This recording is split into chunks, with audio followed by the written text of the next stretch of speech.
এত বেশি গালি দেন কেন?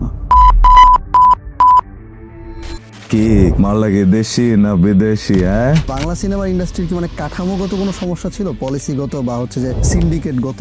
আমরা আসলে অনেক লম্বা সময় ধরে একটা স্ট্রাকচার ফিল্মের মধ্যে বন্দী ছিলাম। শাকিব খান খাচ্ছে, তখন হচ্ছে দর্শক চিল্লায় উঠতেছে। শাকিব খান করতেছে, দর্শক চিল্লায় উঠতেছে। গ্লোবাল সোসাইটিতে আজকে কি চলছে? 4-5টা ইন্ডিয়ান মুভি বা 4-5টা সাউথের মুভি টুভি মিলিয়ে টিলে একটা মানে খিচুড়ি হইতো আর কি। হাওয়া কাইন্ড অফ আমাদের সমুদ্র যাত্রার গল্প। আপনারা পাগল হয়েছেন, এখানে ঝড় উঠলে তো আমরা সবাই মারা যাব। আমাদের সিনেমার যদি আমরা বলি যে একটা বড় শত্রু, সেটা হচ্ছে আজকের দিনে একটা সিনেমা হলে সিনেমা প্রজেকশন করার জন্য একটা পিসি দরকার হয় আর একটা প্রজেক্টের দরকার হয়। 1 মাস ব্যাপী বিপিএল এর ইভেন্টের টিকিট সেল ছিল 12 কোটি টাকা, আর আমাদের লাস্ট রোজার ঈদের গ্রস টিকিট সেল ছিল প্রায় 80 crore। আপনার এটা অনেক দুঃখ আছে মনে হয় ভাইয়া। মানে আসলে জীবন বেশিরভাগ লোকেরা যাপন করে, উদযাপন করাটা জরুরি। রোমান্টিক পার্টটা এখনো এক্সপ্লোর করতে পারে নাই। তুমি রবে নীরবে হৃদয়ে মম।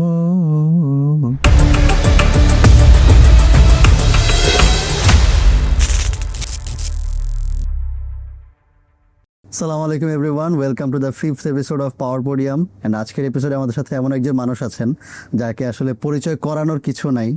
উনি এমনিতেই অনেক বেশি পরিচিত, বাট উনি চান ওনাকে যাতে আমি পরিচয় না করাই, অ্যান্ড ওনার ব্যাপারে যাতে আমি কিছু না বলি মানুষকে। He is so humble. So আজকে আমাদের সাথে আছেন সুমন আনোয়ার ভাই। সো বেসিক্যালি সুমন আনোয়ার ভাই শুধুমাত্র যদি আমি বলি অভিনেতা, তাহলে আমি অনেক বড় একটা ভুল করব। ভাই হচ্ছেন একই সাথে একজন রাইটার, ডিরেক্টর, অভিনেতা। সো ভাইয়ের আসলে মাল্টিপল ট্যালেন্ট আছে, অ্যান্ড মাল্টিপল জায়গাতেই ভাই কাজ করে আসছেন। অ্যান্ড আমরা যদি বলি যে মানে লাস্ট কয়েক বছরে আমাদের যতগুলো ভালো কাজ হয়েছে বা বাংলা সিনেমার গেম চেঞ্জার যদি আমরা বলি, তো ওই কাজগুলোর ম্যাক্সিমামগুলোতে আপনারা দেখবেন যে কোনো না কোনো জায়গায় সুমন আনোয়ার ভাইয়ের ফেসটা আছে। সো সুমন ভাই কেমন আছেন? আমি খুব ভালো আছি, এবং আপনি এবং আপনার টিমের সাথে এই অনুষ্ঠানে আসতে পেরে আমার খুব ভালো লাগছে। Thank you. থ্যাংক ইউ ভাইয়া। সো সুমন ভাই, আমরা হচ্ছে ধরেন সালমান শাহর কথা যদি আমরা বলি, তো ওই সময়টাতে বাংলা সিনেমার যে ক্রেজটা ছিল বা সালমান শাহের যে স্টাইল, এটা কিন্তু মানুষ এখনও ফ্যান্টাসাইজ করে। আবার মাঝে মধ্যে বলে যে না, বলিউডে সালমান শাহর ওই স্টাইলটা কপি করতেছে, এইটা কপি করতেছে, সেটা কপি করতেছে। সো ওই যে মানে 90s যে সময়টা, ওই সময় কিন্তু বাংলা সিনেমার একটা গোল্ডেন এরার মতোই ছিল, অ্যান্ড মানুষজন বেশ ওইটাকে হাইপ আপ করতো, মানুষজন সিনেমা হলে যেত। আবার বলেন যে বলিউডের সাথে আমাদের ভালো একটা কানেক্টিভিটি ছিল। সো ওই জায়গাটা থেকে আবার যখন সালমান শাহের পরের যে এরাটা, এরপরে হচ্ছে যে আমরা দেখলাম যে আমাদের বেশ কিছু বিগ গ্রেট ফিল্ম আসলো, আস্তে আস্তে সিনেমা ইন্ডাস্ট্রিটা কিন্তু ডাউনওয়ার্ড কার্ভে যাচ্ছিল। সো এই জায়গাটাতে আসলে ভাই মানে মেইন প্রবলেমটা কোন জায়গায় হয়েছে? প্রবলেমটা হচ্ছে আর্টিস্ট আসলে ডিসাইড করে সে কি করবে। পৃথিবীতে কত পার্সেন্ট লোক ডিসাইড করতে পারে যে সে কোন কাজটা করবে? খুব অল্প সংখ্যক মানুষ। আচ্ছা, সেই অল্প সংখ্যক মানুষের প্রতি সারা পৃথিবীর মানুষের এক ধরনের দৃষ্টি থাকে, আকর্ষণ থাকে, এবং তাদের চোখ থাকে। সো সেই অল্প সংখ্যক মানুষকে ভেতর থেকে অনেক সুন্দর মানুষ হয়ে উঠতে হয়, এবং সুন্দর মানুষের সাথে তাকে তো অবভিয়াসলি অনেস্ট হতেই হবে, পাশাপাশি তাকে ট্যালেন্টেড হতে হবে, মেধাও দরকার হবে। সো আপনি যে এরাটার কথা বলছেন, যে সময়কার, সেই সময়ে বাংলা সিনেমায় এক ধরনের মেধার সংকট চলছিল, এবং সেই সংকটের কারণে বাংলা সিনেমা মুখ থুবড়ে পড়েছিল। আজকে বাংলাদেশের হল সংকট, বাংলাদেশের শিল্পী সংকট থেকে শুরু করে সমস্ত সংকটের পিছনে মেধার একটা বড় অভাব সেই সময়টার যে ছিল, সেই ধারাবাহিকতাটাই চলছিল। কিন্তু ধরেন যে লাস্ট ডেকেডে আমরা টেলিভিশন থেকে বাংলা সিনেমায় এসে এই কাজগুলোকে করার চেষ্টা করছি, এবং ইন্ডাস্ট্রিকে পুল আপ করার চেষ্টা করছি, এবং গ্লোবালি ইন্ডাস্ট্রিকে একটা নতুন আইডেন্টিটি দেওয়ার ট্রাই করছি। সেই জার্নিটা হচ্ছে। তো এটা আসলে আপনি ব্যক্তি পর্যায়ের শিল্পীর মেধা, তার ইচ্ছা, তার ধারণ ক্ষমতা সবকিছুর উপর নির্ভর করে, এবং সেইটাই রিফ্লেক্ট করে ইন্ডাস্ট্রিতে। সো ভাইয়া মানে এই যে এই জায়গাটাতে ধরেন বলিউড কিন্তু ওই সময় থেকে এখন কিন্তু বেশ আগে গেছিল, বাট এখন আবার পিছিয়ে গেছে। এখন সাউথ ইন্ডাস্ট্রিটা বেশ ভালো ডমিনেট করতেছে। তো বাংলা সিনেমার ইন্ডাস্ট্রির কি মানে কাঠামোগত কোনো সমস্যা ছিল, পলিসিগত বা হচ্ছে যে সিন্ডিকেটগত? না, এরকম কোনো সমস্যা ছিল না। ধরেন আপনি ইন্টারন্যাশনালি আপনাকে পরিচয় করাতে হলে আপনি কি বলবেন যে আমি বাংলাদেশ থেকে এসেছি? বাংলাদেশ থেকে এসেছি। এখন আপনি বাংলাদেশ থেকে যখন এসছেন, বাংলাদেশে সিনেমা নিয়ে আপনি যখন যাবেন, তখন সেই সিনেমায় যদি ইউরোপিয়ান ফ্লেভার থাকে বা ইন্ডিয়ান ফ্লেভার থাকে বা চাইনিজ জাপানিজ ফ্লেভার থাকে, সেটা কি বাংলাদেশি সিনেমা হবে? আপনি যত লোকাল হবেন, আপনি যত আপনার নিজস্ব পরিচয়ে জ্বলে উঠবেন তত আপনি আসলে আন্তর্জাতিক হবেন। সো আপনার যে স্ট্রেংথ বাংলা সিনেমায়, আমার তো মনে হয় যে আমাদের বাংলাদেশের যে স্ট্রেংথ সেটা এখনো ডিসকভার হয় নাই। আপনি যদি আমাকে জিজ্ঞেস করেন যে ভাই তাহলে বাংলাদেশের সিনেমায় বা বাংলাদেশের গল্পের বাংলাদেশের স্ট্রেংথ কি, বাংলাদেশকে আপনি কিভাবে পরিচয় করায় দিতে চান, বাংলাদেশ উচ্চারণ করলে আপনি বাংলাদেশকে পরিচয় করায় দিতে গেলে সবচেয়ে বড় যে জায়গা যে এটা নদীমাতৃক একটা দেশ, এখানে 6 ঋতুর দেশ, ঋতু পরিবর্তনে বাংলাদেশের মানুষের, বাংলাদেশের প্রাণ প্রকৃতির যে পরিবর্তন হয়, বিরান ভূমি যেখানে ফসলে ভরপুর ছিল সেখানে নতুন পানি আসে, ছোট মাছ, ছোট পোকা, শাপলা শালুক থেকে শুরু করে এই যে আমাদের ব্যক্তি জীবনের কৃষকের একটা অফুরন্ত সময় তৈরি হয়, মাছ মারে, ঘুরে বেড়ায়, গান গায়, আড্ডা দেয়, এই বিষয়টা আসলে কয়টা সিনেমায় উঠে আসে নাই। সো আসলে আপনি আপনার নিজস্ব জায়গা থেকে আপনার নিজেকে পরিচয় করায় দেওয়ার জন্য যখন আপনি আর্টওয়ার্ক করবেন সেইটা ইন্টারন্যাশনালি রেকগনাইজ হবে। আদারওয়াইজ আপনি ধার করা কোনো ফর্মুলা অ্যাপ্লাই করলে সেটা আসলে ইন্ডিয়ান, ইউরোপিয়ান, আমেরিকান বা আরও আশেপাশের দেশের ফর্মুলার মতোই অন্য ইন্টারন্যাশনাল দর্শকরা আইডেন্টিফাই করে ফেলতে পারবে। রাইট। সো এই জায়গাটাতে ভাই আপনি যে পয়েন্টটা বললেন, তো আমাদের এই যে সিনেমা ইন্ডাস্ট্রি কিন্তু লাস্ট 1 ডিকেডে কিন্তু বেশ আবার আগে গেছে। অ্যান্ড হচ্ছে যে আমি যদি বলি যে 2020-19 এই সময়টার পর থেকে সিনেমা ইন্ডাস্ট্রির একটা বুম হয়েছে, যেখানে হল মালিকরা খুবই খারাপ অবস্থায় ছিল, হলগুলো বন্ধ হয়ে যাচ্ছিল, সিঙ্গেল স্ক্রিন হলগুলো একদম মানে ওরা হচ্ছে 1 টিকিটে 2 মুভি বেচতেছিল। সো এরকম একটা পর্যায়ে চলে গেছিল। তো এখান থেকে কিন্তু আস্তে আস্তে রিভ্যাম্প হচ্ছে। অ্যান্ড ওইখানে আমরা একটা গেম চেঞ্জার যদি বলি সেটা হচ্ছে হাওয়া। অ্যান্ড হাওয়াতে আপনার একটা বড় পার্ট আছে। সো ওই এক্সপিরিয়েন্সটা যদি একটু শেয়ার করতেন আমাদের সাথে। হাওয়া, হ্যাঁ, বাংলাদেশের একটা অন্যরকম সিনেমার দর্শকের কাছে একটা টেস্টের চেঞ্জ নিয়ে এসছে। আমরা আসলে অনেক লম্বা সময় ধরে একটা স্ট্রাকচার ফিল্মের মধ্যে বন্দী ছিলাম। হাওয়া এরকম একটা নতুন জীবন আমাদের সামনে নিয়ে আসছে, যেই জীবনটা বাংলাদেশের অনেক মানুষের কাছে খুব চেনা না, যেই জীবনের ইমেজ বাংলাদেশের দর্শকের কাছে পরিচিত ছিল না। আমাদের সমুদ্র যাত্রার কোনো গল্প ছিল না। হাওয়া কাইন্ড অফ আমাদের সমুদ্র যাত্রার গল্প, যেখানে আমরা দিনের পর দিন, মাসের পর মাস গভীর সাগরে থেকে এই ছবিটা নির্মাণ করেছি। এবং সেইখানে আমরা প্রত্যেকটা টিম মেম্বার কাইন্ড অফ একটা সাগরের মাঝির মতোই ছিলাম। আমাদের ঘুমের সময় ছিল 4-5 ঘন্টা এবং আমরা 24/7 আমরা কাজ করতাম। আর আপনি যখন গভীর সাগরে একটা নৌকার মধ্যে 150-200 লোক নিয়ে একটা সিনেমার ইউনিট নিয়ে একটা গল্পকে সিরিয়াসলি ডেভেলপ করার চেষ্টা করবেন, তখন আসলে আপনার যেই সচেতনতা বা যেই ওয়ার্কফ্লো থাকবে সেটা আসলে ডাঙায় হলে একরকম, আর শুধুমাত্র জলের মধ্যে আপনার যে কোনো মুহূর্তে যে কোনো ধরনের বিপদ ঘটতে পারতো। সেই প্রতিকূলতার মধ্যে আমরা ধরেন যে ঝড়ের মধ্যে পড়েছি, এইরকম হয়েছে যে আমরা গভীর সাগরে, আমাদের একটা দৃশ্য ছিল যেখানে বিদ্যুৎ চমকাবে এবং ঝড় উঠবে, তখন আমরা গভীর সাগরে, এবং লাকিলি সিচুয়েশনালি এরকম আকাশ তৈরি হয়েছে যে বিদ্যুৎ চমকাচ্ছে এবং আমরা শুটিং করছি এবং we are so excited, beautifully shoot হচ্ছে। তখন মাঝি এসে চিৎকার করে বলতেছে আপনারা পাগল হয়েছেন, এইখানে ঝড় উঠলে তো আমরা সবাই মারা যাব। তখন আমাদের আমাদের তো মানে ফিরে যেতে হবে। দেন আমরা স্টার্ট করি শুটিং অফ করে যে আচ্ছা নিরাপদ আশ্রয়, আমাদেরকে দ্রুত যেতে হবে। রাইট। সো এই যে হাওয়ার এক্সপিরিয়েন্স যেটা বলতেছিলাম ভাইয়া, তো আমরা আগে দেখতাম কি যে ধরেন একটা নায়ক, মানে আমি যদি নাম ধরেই বলি যে শাকিব খান, সো দেখা যেত যে ওনার 1 বছরে 5টা-7টা মুভি বেড়ে যাচ্ছে। এখন হচ্ছে 2 মাসের মধ্যে একটা করে মুভি শুট হইতেছে, আবার হয়তো বা যে একই মুভি মানে প্যারালালি অনেকগুলো মুভি শুট করতেছে। সো আপনারা যেটা বলতেছিলেন যে আপনারা কয় মাস যেন ছিলেন ভাই? 2 মাস আমরা সাগরে শুট করেছি এবং হাওয়া ডেভেলপ হওয়ার পেছনে আমরা প্রায় বছরখানেক রিহার্সাল করেছি এবং এই টিমটা আমরা প্রায় 3-4 বছর ধরে একসাথে আমাদের দেখাশোনা, আড্ডা, এগুলোর মধ্যে হাওয়া তৈরি হয়েছে এবং হাওয়ার রাইটিং পিরিয়ড ছিল প্রায় 6 বছর। সো আপনি যত সময় দিবেন একটা কাজের পেছনে তত এই পয়েন্টটাতে আমি আসতেছিলাম আর কি। তো এই জায়গাটাতে ভাইয়া আবার ধরেন যে আমি যদি শাকিব খানেরই একটা টার্ন ওভার বলি, মানে ক্যারিয়ারের একটা চেঞ্জিং বলি বা চেঞ্জ মোমেন্টটা বলি, সেটা হচ্ছে ধরেন যে শিকারি মুভি যেটা হইলো কলকাতায়, বাংলাদেশ কলকাতার একসাথে যৌথ প্রযোজনায়। তো ওইখানে কিন্তু আমরা দেখছি কি যে শাকিব খানের মানে পুরো লুকটা চেঞ্জ হয়ে গেছে, মানে the way he looked before that movie and after that movie completely different. And এখন তো আরও অন্য লেভেলে চলে গেছে। সো বাংলাদেশে কি ভাই তাহলে কোনো মেকআপ আর্টিস্ট নাই ভালো? না না, এটা এরকম না। এটা হয় কি যে আপনি কোন জায়গা থেকে ট্রিগারটা নেবেন। প্রত্যেকটা মানুষের জীবনে প্রতিদিন একটা নতুন জীবন আসে, প্রতিদিন আবার নতুন করে আপনার নতুন কাজ করতে হয়, এবং প্রতিদিনকার চেনা কাজগুলোকে আপনি নতুনভাবে উদযাপন করার জন্য, নতুন করে সেলিব্রেট করার জন্য, মানে আসলে জীবন বেশিরভাগ লোকেরা যাপন করে, উদযাপন করাটা জরুরি। তো একজন শিল্পী হিসাবে আপনার ওইটাই কাজ যে আপনি কোন জায়গা থেকে একটা ট্রিগার নেবেন এবং সেখান থেকে আপনাকে আবার নতুন করে দর্শকের সামনে হাজির করবেন। সেইটা আসলে শিল্পীরা যখন যত দ্রুত পিক করতে পারবে, তত দ্রুত একজন শিল্পী অডিয়েন্সের সাথে আবার নতুন করে নতুন ভাবে কানেক্টেড হবে।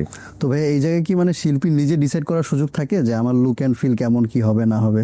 না, শিল্পীর নিজের ডিসাইড করার সুযোগ না থাকলেও একটা জিনিস তো শিল্পীর কাছে থাকে, যেটা হচ্ছে যে তার চরিত্রের স্মার্টনেস, তার চরিত্রের সার্থকতা এবং চরিত্রকে কত বিউটিফুলি আপনি কানেক্ট করতে পারলেন। সেইখানে আপনার যেই অ্যাক্টিং করার কথা, যেইভাবে আপনার ডায়লগ দেওয়ার কথা, যেইভাবে আপনার দৃশ্যটা তৈরি করার কথা, সেইখানে আপনি যদি গিফটেড ম্যাজিক মোমেন্ট তৈরি করতে পারেন, সেইটা তো পুরোটাই আপনার উপর। তখন তো আসলে এই 1-150 লোক যারা ক্যামেরার পেছনে চারপাশে ছড়ায় ছিটায় থাকে, তাদের কাছে কোনো রিমোট কন্ট্রোল থাকে না, তাদের কাছে কোনো সে থাকে না। আফটার অ্যাকশন এই পুরোটা আসলে এই পরিস্থিতিটা তৈরি করে পারফর্মাররা। তো শিল্পীর কাছে ওই প্রি প্রোডাকশনের ডিজাইনের পরে আফটার অ্যাকশন যে মোমেন্টটা, শিল্পী আসলে বেঁচে থাকে কখন জানেন? একজন অভিনেতা বেঁচে থাকে আফটার অ্যাকশন অ্যান্ড কাট, এই মাঝখানের সময়টুকু। এই মাঝখানের সময়টুকু শুধু শিল্পীর।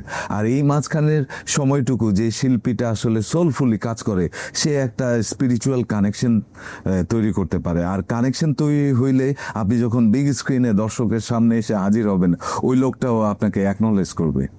রাইট। তো এই জায়গাটা থেকে ভাইয়া মানে আপনি নিজে এটা মানেন না আমি জানি, বাট ওই যে মানুষজন আর কি কিন্তু ফেসবুকে খুব বলে যে বাংলাদেশের পঙ্কজ ত্রিপাঠী হচ্ছে গিয়ে সুমন আনোয়ার, অ্যান্ড তাকে একই সাথে ভালো ক্যারেক্টারও যেরকম উনি ফুটিয়ে তুলতে পারেন, আবার হচ্ছে ইভাল ক্যারেক্টারটা উনি খুব ভালো করে ফুটিয়ে তুলতে পারেন। সো আপনি যে ভাই মানে চরিত্রটাকে ওন করেন, সো মানে এটা আপনি কিভাবে করতেছেন, এই প্রসেসটা কি? মানে আপনি কি একটা মুভি নিয়ে আসলে ঠিক কতটা সময় দেন? এইটা হয় কি যে আপনার এইটার আগে আপনি যেটা বললেন সেটা বিষয় একটু বলে নেই, যে আসলে পঙ্কজ ত্রিপাঠী বা আরো অন্যান্য যেসব পারফর্মারদের কথা আপনি বলছেন বা সোশ্যাল মিডিয়ায় কথাবার্তা হচ্ছে, তারা খুব খুব খুব বড় মাপের গুণী অভিনেতা। তাদের সাথে আমার কম্পেয়ারের তো কোনো প্রশ্নই ওঠে না, এবং সেই পর্যায়ে যাওয়ার জন্য অনেক পরিশ্রম, অনেক মানে ত্যাগ তিতিক্ষার দরকার হবে। সেই জার্নিতে যদি কখনো আমরা গিয়ে পৌঁছাই বা আমি পৌঁছাতে পারি, সেইটা আসলে আমার ইন্ডাস্ট্রি উপকৃত হবে এবং আমার দেশ উপকৃত হবে। আমি চেষ্টা করব যে আসলে দেশের উপকার এবং ইন্ডাস্ট্রির উপকারের স্বার্থে সবাই মিলে সেই রকম জায়গায় যেন আমরা পৌঁছাইতে পারি। আর অ্যাক্টিং এর কিছু মেথড থাকে, কিছু ধারা থাকে, যেই জায়গাগুলো আপনাকে অবশ্যই জানতে হবে।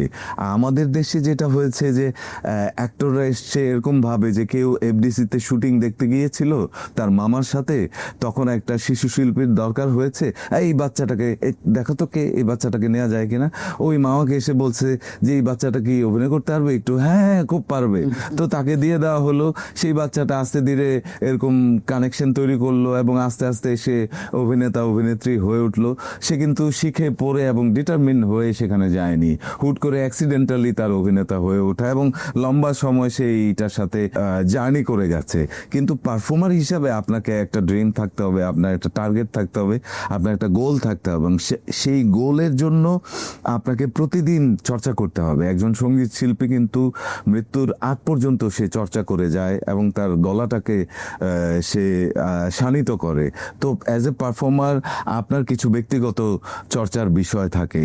আপনি সেলিব্রেটেড হলেন এবং সমস্ত লোকজন আপনাকে অ্যাপ্রিসিয়েট করলো এবং আপনি ভাবলেন, ও আচ্ছা আমাকে তো ফেসবুকে অনেকে অনেক সুন্দর সুন্দর কথা বলছে, হয়ে গেছে আমার তো আর কোনো কাজ করার দরকার নেই। বিষয়টা এরকম না। আপনার দায়িত্বটা আরো বেড়ে গেল, আপনাকে নিয়ে প্রশংসা করা হচ্ছে, তার মানে আপনার পরবর্তী কাজে আরো কিছু নতুন দর্শক প্রত্যাশা করবে। রাইট। সো ওই জায়গায় ভাইয়া মানে আপনি যদি ধরেন একটা মুভির যখন আপনার কাছে প্রপোজাল আসে, বা আপনি নিজেই তো একজন ডিরেক্টর, আপনি নিজে একজন রাইটার, সো আপনি একটা মুভির জন্য আপনার প্রিপারেশন টাইমটা কেমন থাকে যে আপনি ওই ক্যারেক্টারটা ধারণ এইটা আসলে আমি ডিসাইড করতে পারি না। এইরকম অনেক ধরনের কাজ আছে যে কাজগুলো হয়তো 1 মাস 2 মাস পরেই শুট হবে, তো এই সময়ের মধ্যে আমাদেরকে তৈরি হতে হয়। ইউজুয়ালি তো আমি তো চাই যে আসলে 2 বছর একটা চরিত্রের সাথে আমি বসবাস করব, তারপরে শুট হবে, কিন্তু আমাকে 2 বছর সেই পরিমাণ পয়সা দিয়ে এফোর্ড করার মতো তো ওই বাজেটটা নাই। কিন্তু পৃথিবীর অন্যান্য দেশে যেসব পারফর্মারদের নিয়ে কথাবার্তা হয়, তারা কিন্তু 5 বছরে একটা অথবা 2টা সিনেমায় কাজ করে, এবং সে একটা চরিত্রের জন্য এরকম অ্যাটলিস্ট 1 বছর সময় তো মিনিমাম নেয়। সো এই জায়গাতে ভাইয়া ওই যে আপনার চঞ্চল চৌধুরীর কথা যদি আমরা বলি, বা মোশাররফ করিমের কথা যদি আমরা বলি, সো আমাদের একটা মানে মানে সিগনিফিকেন্ট ডিফারেন্স দেখা যায় অ্যাক্টিং স্কিলে। যখন আমরা বলতেছি, এটা কিন্তু আমি আসলে কাউকে অফেন্ড করার জন্য ডেফিনেটলি বলতেছি না, যে আমাদের সিনেমা ইন্ডাস্ট্রিতে যেসব অ্যাক্টর অ্যাক্ট্রেসরা ছিল তাদের অ্যাক্টিং প্যাটার্ন ভার্সেস আমি যদি বলি যে যারা আসলে আমাদের নাটকের যে ইন্ডাস্ট্রিটা আছে এখানে যারা আছে, সো ওদের অ্যাক্টিংয়ের যে মানে কম্পারিজন যদি আমরা করি, দেখা যায় একটা সাবলীলতার একটা ডিফারেন্স থাকে। যে যারা নাটক থেকে আসতেছে, যেমন মোশাররফ করিমের কথা বললাম, চঞ্চল চৌধুরীর কথা বললাম, আফরান নিশোর কথা বললাম, সো ওদের অ্যাক্টিংটা কেমন একটা ন্যাচারাল একটা ভাইব থাকে, ওরা ওই ভাইবটা নিয়ে আসতে পারে। বাট কেন যেন আমি জানি না আসলে যে বাংলাদেশের মানে আমাদের সিনেমা ইন্ডাস্ট্রিতে এই জিনিসটা আমরা খুব কম পাইছি।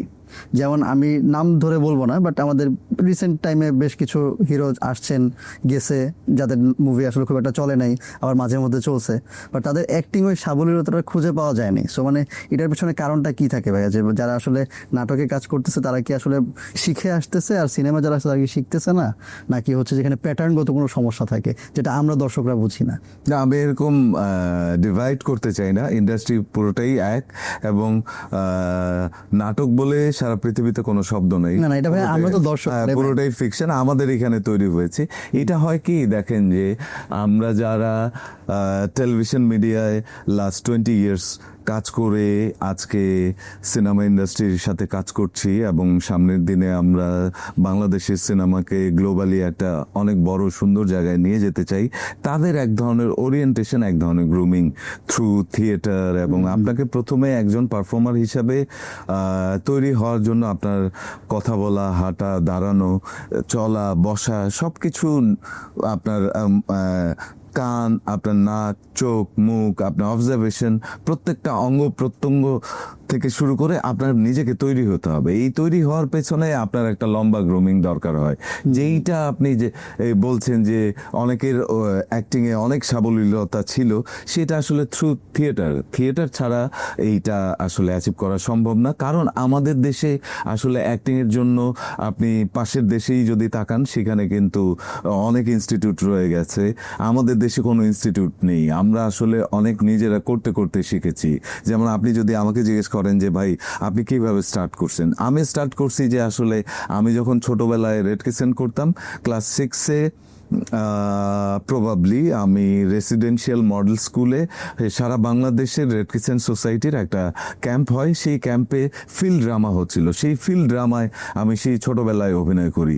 তারপর থেকে অ্যাক্টিং এর প্রতি আমার একটা চলে আসে একটা। তারপরে আমি বাসায় রেডিওতে দুপুরবেলায় সিনেমার অ্যানাউন্সমেন্ট হতো আগে, সেগুলো শুনতাম, শুনে শুনে আমার এক ধরনের একটা স্বপ্ন তৈরি হয়েছে। তারপরে আসলে আমার ম্যাট্রিক পরীক্ষা শেষ হওয়ার পর আমি আমার এক বন্ধুকে বললাম যে আমি তো থিয়েটার করতে চাই। তো আমার বন্ধু আমাকে মহৎপুরে নিয়ে গেল, এবং সেখানে আমি একটা থিয়েটার গ্রুপের সাথে ইনভলভ হই। দেন আমার ড্রিম ছিল তখন যে আমি সারা জীবন থিয়েটার করব, এবং আমার একটা ছোট্ট চাকরি, অর্থের কিছু উপার্জনের ব্যবস্থা হলে আমার চলে যাবে। তারপরে হুট করে বাংলাদেশে বিটিভির পরে 21শে টেলিভিশন আসলো, এবং একটা প্রাইভেট টেলিভিশন চ্যানেলের বিশাল জোয়ার তৈরি হলো বাংলাদেশে। ওই সময়টাতে আমাদেরকে আসলে টেকনিক্যালি হেল্প করতে হয়েছে এই সমস্ত টেলিভিশনগুলোর ফিকশন, প্রেজেন্টেশন, রাইটিং, ডিরেকশন। তখন আমরা এতটাই ব্যস্ত হয়ে পড়ি যে লাস্ট 20 ইয়ার্স আমাকে আসলে টেলিভিশনে একটা লম্বা সময় অজস্র স্ক্রিপ্ট, ডিরেকশন, এই সমস্ত কাজ করতে হয়েছে। দেন এখন আমরা নতুন করে যখন ওটিটি আসলো, ওটিটির শুরুর দিকেও আমি শিহাব শাহীন এবং ওয়াহিদ তারেক আমরা কাজ শুরু করেছি এবং আমাদের অডিয়েন্স খুব সুন্দরভাবে শুরুর দিকে ওটিটিকে নেয় নাই। আজকের দিনে কিন্তু ওটিটি এবং আমাদের সিনেমা ইন্ডাস্ট্রি আমাদের সেই এই গত 20 বছরের টেলিভিশন প্র্যাকটিসের উপর দাঁড়ায় আছে। সো এগুলোর একটা ধারাবাহিকতা, একটা ধারণ করা, আপনি যখন দেশকে ধারণ করবেন, আপনি যখন সিনেমাকে ধারণ করবেন, তখন ডে টু ডে এটার একটা ডেভেলপমেন্ট হয়। এটা একটা লম্বা লেগেসির বিষয়, একটা চর্চার বিষয়, এভাবেই একটা শিল্পী তৈরি হয়। রাইট। সো মানে ওই ক্ষেত্রে আর কি ইনফ্রাস্ট্রাকচারগত একটা ব্যাপার সেটা তো থাকেই, ওই জায়গাতেই আমরা আসলে বেসিক্যালি পিছিয়ে যাচ্ছি। সো ভাইয়া, এই যে আপনি তো বললেন যে আপনি অনেক স্ক্রিপ্ট ডিরেকশন দিয়েছেন, অ্যান্ড আমি যেটা জানি যে আপনি অনেক স্ক্রিপ্ট লিখেছেনও প্লাস ডিরেকশনটা দিয়েছেনই। সো এই যে গল্পই তো আসলে একটা মুভির প্রাণ, রাইট? মানে একটা সিনেমা চলবে কি চলবে না এটা কিন্তু অনেকটা ডিপেন্ড করে যেটা গল্পটা আসলে কেমন, বাকি আদার্স ফ্যাক্টর তো অনেক কিছুই থাকে।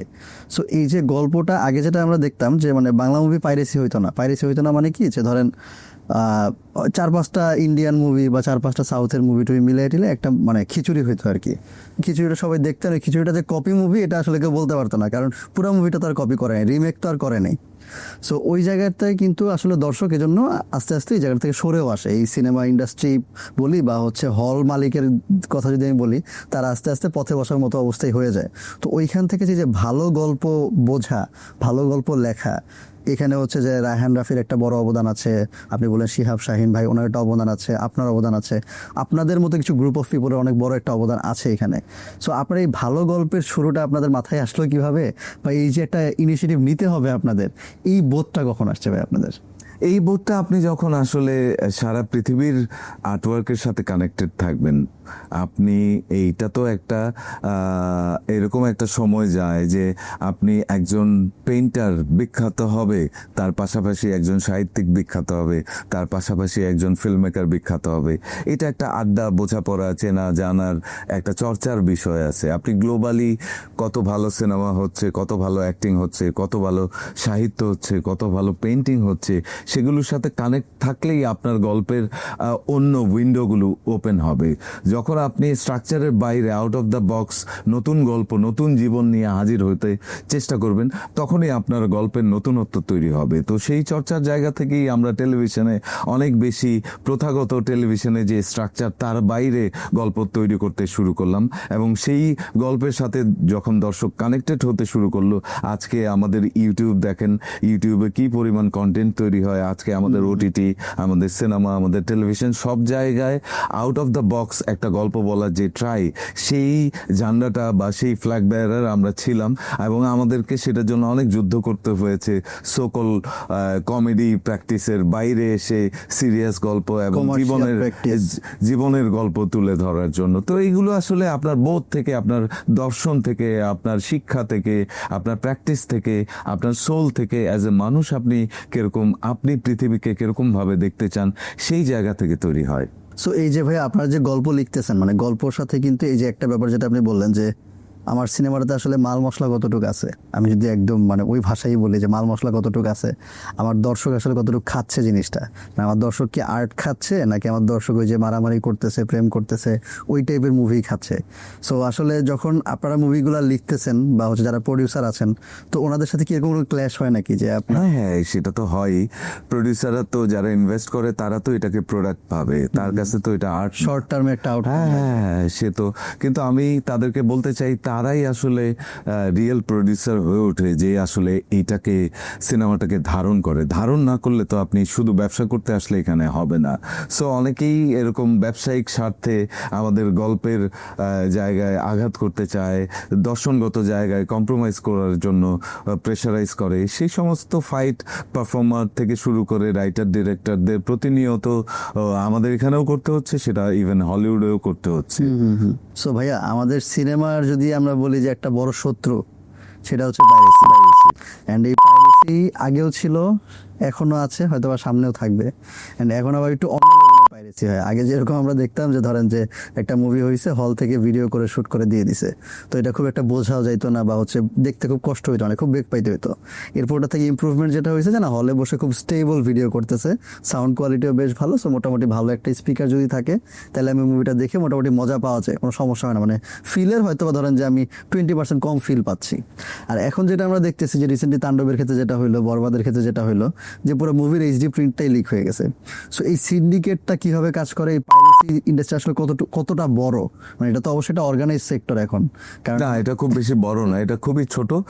মূল মুশকিলটা হচ্ছে কি, আমরা ভালো সিনেমা তৈরি করছি, আমাদের স্ক্রিপ্টিং ভালো হচ্ছে, আমাদের ডিরেকশন ভালো হচ্ছে, অ্যাক্টিং ভালো হচ্ছে এবং দর্শক এনজয় করছে, সিনেমার সাথে আমরা কানেক্ট হচ্ছি, কিন্তু আমাদের একটা সেক্টর ডেভেলপ হয়নি, যেটা হচ্ছে ডিস্ট্রিবিউশন। ডিস্ট্রিবিউশনে আমাদের বেশ কিছু জিম্মি দশা পরিস্থিতি রয়ে গেছে, কিছু পুরনো লোকজন রয়ে গেছে যারা এটাকে আসলে এখনো আপডেটেড হতে দিতে চাচ্ছে না। আর আসলে ডিস্ট্রিবিউশন ডিজিটালাইজেশন করার জন্য আমার কাছে মনে হয় যে এটা খুব রকেট সায়েন্স বলে কিছু এরকম না। এইটার আসলে অল্প কিছু সফটওয়্যার ডেভেলপ করে আমরা আসলে বিভিন্ন হলগুলোতে, আজকের দিনে একটা সিনেমা হলে সিনেমা প্রজেকশন করার জন্য একটা পিসি দরকার হয় আর একটা প্রজেক্টের দরকার হয়। এটা তো একটা যেই ওই রকম অবকাঠামো যে একটা সিনেমা হল ওন করে বা সে ভাড়া নেয় অথবা লিজ নেয়, তার কাছে একটা পিসি আর একটা প্রজেক্টের কেনা আমার ধারণা এটা 1 লাখ টাকার বিষয়, এর বেশি তো হওয়ার কথা না। তো সেইটার সাথে একটা সফটওয়্যার কানেক্টেড হবে এবং আপনি একটা কোড দিলেন বা আপনি একটা টাইম পিরিয়ড দিলেন, আপনি একটা লাইসেন্স দিলেন যে এই সময়ে এতটা শো আপনি চালাতে পারবেন। তো এই বিষয়টা খুব জটিল করে রেখেছে আমাদের যে পুরনো ডিস্ট্রিবিউশন পলিসির যে লোকজন আছে তারা। এটা যে কোনো আইটি কোম্পানি বা আমাদের গভর্নমেন্ট বা আমরা নিজেরা এক হয়ে এইটাকে আসলে খুব সুন্দরভাবে এক্সিকিউট করা খুব টাফ কিছু না। আমাদের এখানে যেটা হয়েছে কি, যারা সিনেমাকে এতদিন ধরে ধারণ করেছে তারা এই সিনেমাকে আসলে ধারণ করে সেখান থেকে আসলে বেনিফিটেড হয়ে শেষ জীবনে তারা আসলে এটাকে আর ক্যারি করে নাই। তো ক্যারি না করার ফলে এই যে অনেক পলিসিগত বিষয় যেগুলো রয়ে গেছে, সেই সব বিষয়গুলো নিয়ে, যেমন ধরেন যে রাষ্ট্রযন্ত্রের সাথে আমাদের 90-এর দশকের বা 80-এর দশকের স্টার সুপারস্টার যারা ছিলেন তারা যদি গিয়ে কথাবার্তা বলতেন এবং এইসব পলিসিগুলো সলভ করে যেতেন, আজকে আমাদের এগুলো ফেস করতে হতো না। তারা তাই রাষ্ট্রযন্ত্রের অনেক প্রভাবশালী মানুষের খুব সন্নিকটে গিয়ে হয়তো তার ব্যক্তি স্বার্থের জন্য একটা জায়গা চেয়ে নিয়েছেন, অথবা রাষ্ট্রযন্ত্র সেই জায়গাটা সিনেমা হল তৈরি করার জন্য দিয়েছেন, সে হয়তো সেখানে মার্কেট করে ভাড়া করে দিয়েছেন। তো এই রকম ভাবে তো নিশ্চয়ই একটা ইন্ডাস্ট্রি ডেভেলপ হতে পারে না। ব্যক্তি মানুষের সততা, তার সিনেমাকে ধারণ করার রিফ্লেকশন একটা ইন্ডাস্ট্রির মধ্যে পড়ে। তো আমরা চেষ্টা করছি নিশ্চয়ই সামনের দিনে বাংলা সিনেমা এই পাইরেসি এবং এই সমস্ত জটিলতা মুক্ত হয়ে একটা সুন্দর জায়গায় নিয়ে যাওয়ার চেষ্টা করব। আমরা দোয়া করবেন। অবশ্যই ভাইয়া।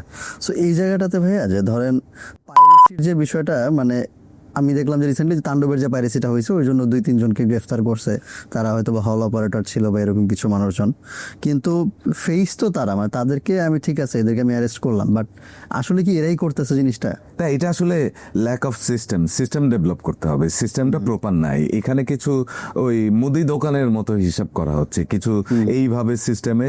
আসলে এই হল বুকিং এবং প্রজেকশনটাই মূলত এরকম একটু ডিজিটালাইজেশন হয়ে ওঠে নাই। এটা যখন একটা সফটওয়্যার, একটা টিকেটিং, একটা সার্ভারের মাধ্যমে ডিস্ট্রিবিউশন হবে, তখন এইগুলো সমস্যা কেটে যাবে। এখান থেকে আর কোনো পাইরেসি হওয়ার কোনো সম্ভাবনা নেই। আচ্ছা আচ্ছা ভাই, এখানে হচ্ছে বলিউডের যে মুভিগুলো হয়, মানে বলিউডের গুলো তো আমাদের সামনে আসে, বলিউড বলি বা হচ্ছে যে ভারতীয় বাংলা যে মুভিগুলো আছে, তো এইগুলোতে দেখা যায় কি যে ওদের মুভিগুলো বের হইলে মোটামুটি যেদিন বের হয় তারপরের দিনে ওদের একটা হল প্রিন্ট আমরা পেয়ে যাই। অ্যান্ড হল প্রিন্টগুলোতে আমি মানে একদম ভালো মতো দেখছি যে মোটামুটি 90% বা 95% মুভিতেই আমি দেখি যে কোনো না কোনো একটা বেটিং অ্যাপের একটা লোগো দেখা যায়, হয়তো বা হইতে পারে, আরও অনেক রকম বেটিং কোম্পানি আছে যাদের নাম আমি নিতে পারবো না। সো এই বেটিং কোম্পানিগুলা মানে প্রত্যেকটা পাইরেটেড মুভিতেই বেটিং কোম্পানিগুলো থাকে, ওদের প্রচার থাকে, ওদের মার্কেটিং, এর সেই ব্যানার বলি, প্রোমো বলি, সব কিছু থাকে মুভিগুলোতে। সো এটা কিভাবে মানে কোনো মানে গ্রুপ অফ পিপল একটা মানে অ্যাকচুয়ালি এটা সিন্ডিকেট এটা আছে যারা মানে আসলে এরকম বেটিং প্ল্যাটফর্মগুলোর সাথে কানেক্টেড, আর এদিক থেকে হচ্ছে মুভি যারা হল প্রিন্ট দেখতেছে তারা তো আসলে খুব মানে একদম পশ লেভেল বা এরকম কেউ খুব একটা দেখে না হল প্রিন্ট মুভি। সো তাদের যে টার্গেট অডিয়েন্সটা ওইটার সাথে ম্যাচ করে তারা হচ্ছে এই মুভিগুলোকেও কানেক্ট করে দিচ্ছে, অ্যান্ড আলটিমেটলি ওই যে বেটিং কোম্পানি যে টিজিগুলো আছে, টার্গেট গ্রুপ যারা আছে তাদের কাছে তারা এই মুভি থ্রুতে পৌঁছাচ্ছে। সো এটা কি কোনো মানে স্ট্র্যাটেজিক্যাল কোনো সিন্ডিকেট কিনা, নাকি হচ্ছে এখানে অন্য কোনো সারা বিষয়? পৃথিবীতে কিছু লোক খুব পরিশ্রম করে একটা জায়গায় পৌঁছায়, কিছু লোক পরিশ্রম করা ছাড়া খুব সহজে কিছু করার চেষ্টা করে। দুষ্টু লোকের সারা পৃথিবীতে বিস্তার আছে এবং তারা খুব সহজেই অন্যকে ক্ষতি করে নিজে লাভবান হওয়ার চেষ্টা করে। তো এই রকম এই যে আপনার হচ্ছে যে আর্টিফিশিয়াল ক্লাউড, এই যে ক্লাউড সারা পৃথিবী, তো আমাদের আজকের দিনে তো প্রত্যেকটা বাসায় আপনি যদি আজকে থেকে 30 বছর আগে নোটিস করতেন একটা অ্যালবাম ছিল। এখন কোনো বাসায় কি কোনো ছবির অ্যালবাম আছে? না। সমস্ত কিছু তো এই ক্লাউডের মধ্যেই। Right. তো আমাদের যেই টেকনোলজি সেই কাজকর্ম তো এই ক্লাউড রিলেটেড।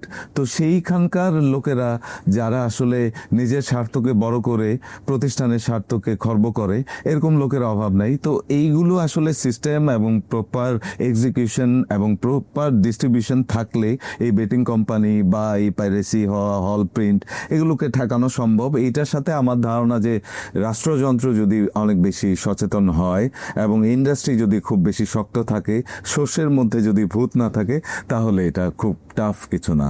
নায়ক সিনেমা আপনারা দেখেছেন অনিল কাপুরে, দেখেছি। তো নায়ক সিনেমা যে ডিজাইন করছে সেই লোকটা যদি ইন্ডিয়ার রাষ্ট্রযন্ত্রের এক্সিকিউশনের সাথে ইনভলভ থাকে, সেই এক্সিকিউশন কত ডাইনামিক হবে। তার চিন্তা ভাবনাগুলো সে এখানে ইনকর্পোরেট করতে পারবে।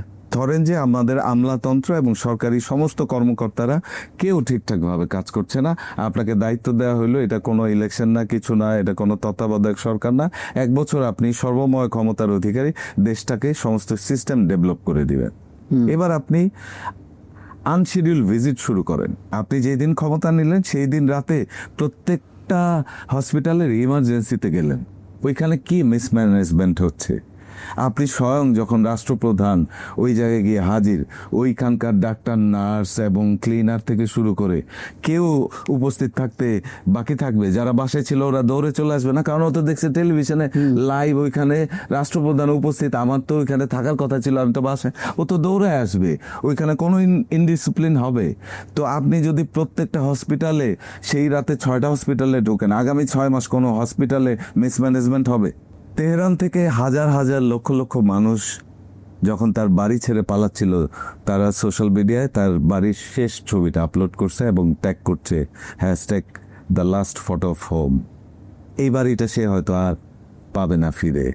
এই বাড়িটার স্মৃতি বা এই যে যুদ্ধের এগেইনস্টে তার একটা মুভমেন্ট বা তার একটা ইমোশন, যেখানে সে ছোট থেকে বড় হয়েছে, তার আশেপাশের প্রাণ, প্রকৃতি, প্রতিবেশ, তার ফার্নিচার, তার ছাদ, তার বাগান, তার রান্নাঘর, তার আসবাবপত্র, তার স্মৃতি, তার মুহূর্ত, সব কিছু এই বাড়িটাকে কেন্দ্র করে তার বেড়ে ওঠা, তার জন্ম, সেইটা অল অফ এ সার্ডেন 1 ঘন্টার নোটিসে যখন ছেড়ে যেতে হবে, আপনার কি অবস্থা হবে বলে? আমার কাছে মনে হয় যে যেখানে অনেকগুলো ভালো মানুষ একসাথে থাকে, সেই জায়গায় অনেক ভালো আলোচনা, ভালো আইডিয়া এবং ভালো মুহূর্ত তৈরি হয়, যেইটা আসলে আজকে আপনার সাথে আমি এখানে আসার কথা এটা বহু আগে পূর্বে নির্ধারিত ছিল।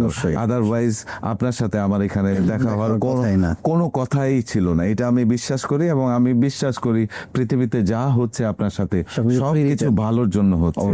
আপনি প্রত্যেকটা অ্যাকশনকে যদি আপনি ভালোভাবে নিতে পারেন, সেটা দুঃখ হোক, সেটা বেদনা হোক এবং সেটা প্রশংসা হোক বা আপনার প্রাপ্তি হোক, সবগুলোকে আপনি সুন্দরভাবে রিসিভ করেন এবং প্রত্যেকটা ক্রিয়া প্রতিক্রিয়ার নিশ্চয়ই একটা কর্মফল থাকে এবং সেইটা আপনার সারা জীবনের জার্নির সাথে যোগ হয়।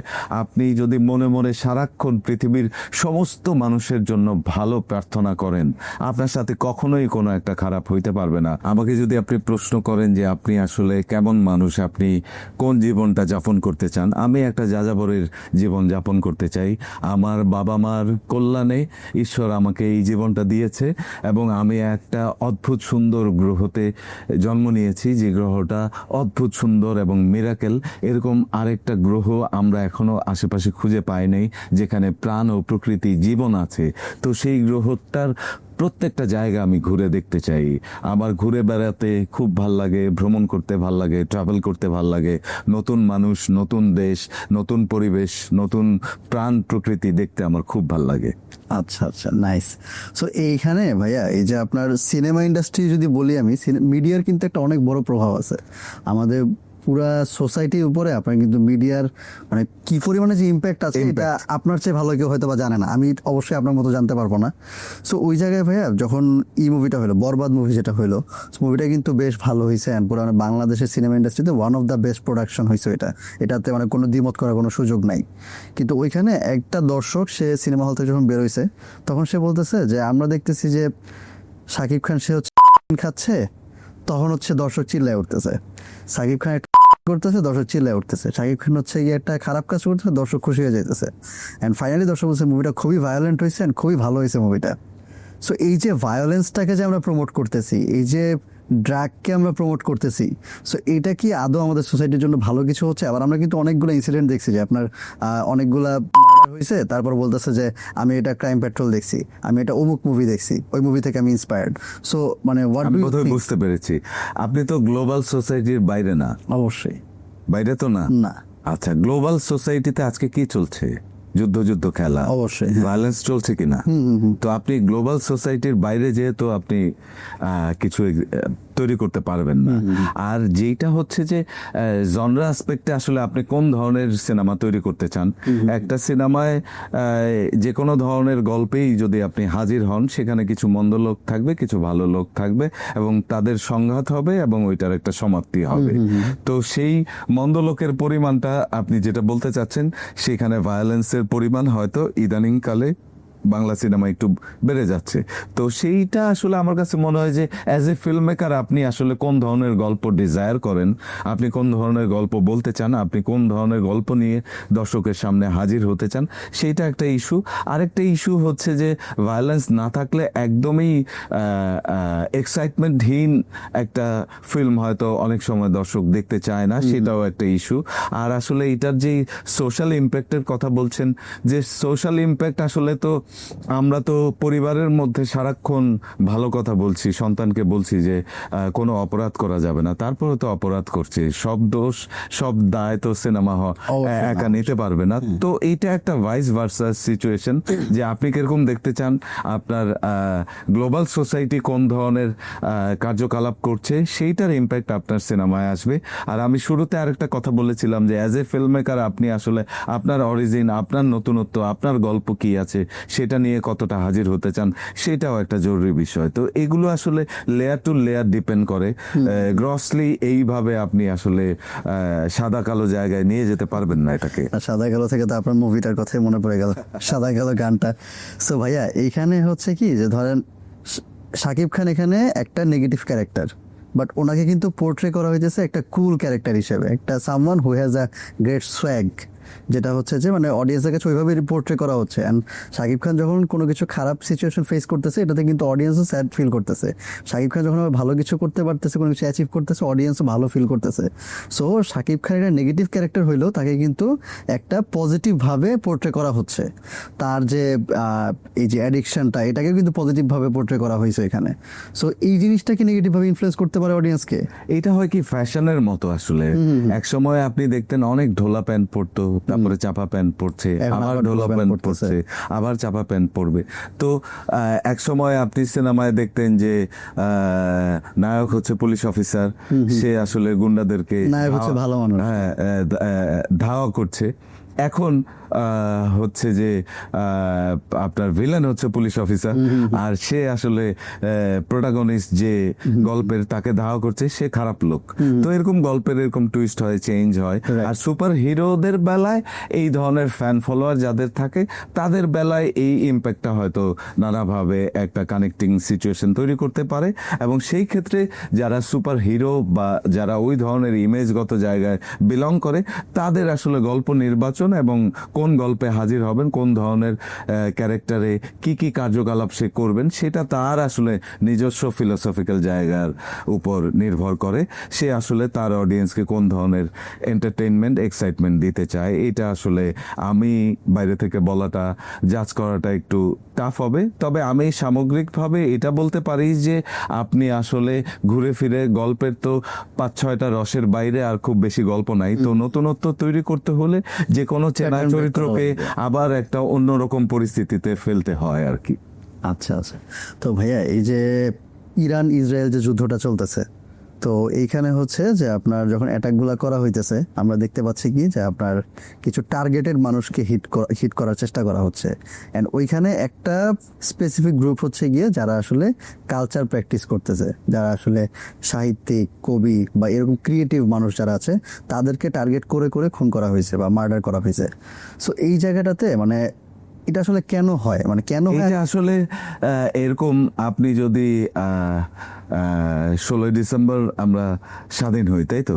তো আপনি 14ই ডিসেম্বর আমাদের দেশে কি বুদ্ধিজীবী, হ্যাঁ, আমাদের দেশে কি লেভেল অফ গ্রুপ অফ পিপলকে হত্যা করা হয়েছে যারা বাংলাদেশের সূর্য সন্তান ছিল। এক্স্যাক্টলি। তো সারা পৃথিবীতেই যখন এরকম যুদ্ধকে আমি ঘৃণা করি, আমি যুদ্ধের প্রতিবাদ জানাই, সারা পৃথিবীর যুদ্ধের প্রতিবাদ জানাই, আমি চাই পৃথিবী সুন্দর হোক।